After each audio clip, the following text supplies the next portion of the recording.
So what's up mga ka-repair? So kung power bank nyo mabilis malobat, so ito lang po yung papalitan nyo, yung battery po, dead cell po yun. So set nyo lang to sa DC volt. So bali ito naka-parallel po ang tawag doon, naka-parallel po.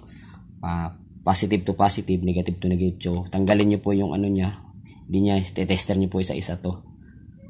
Pag tinester nyo, pagka yung reading nya pabago-bago or mababa sa apat na battery na yun, so may dead cell po, kaya yun po yung mabilis siya malobat.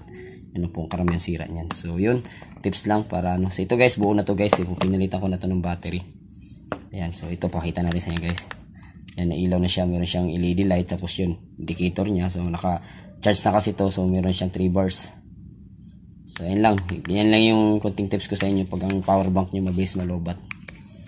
Yun lang, so palitan lang to ng battery. So yung battery niya ay 3.6 volts DC po yan guys. So meron nabibili nito sa online kung sakaling ano. So kailangan aware lang kayo sa positive negative nito kasi mahirap na po. Kailangan may alam kayo sa kuryente. Yun lang po guys. Maraming salamat po. Kung gusto nyo ganitong mga vlog, follow nyo ako guys. Let's go.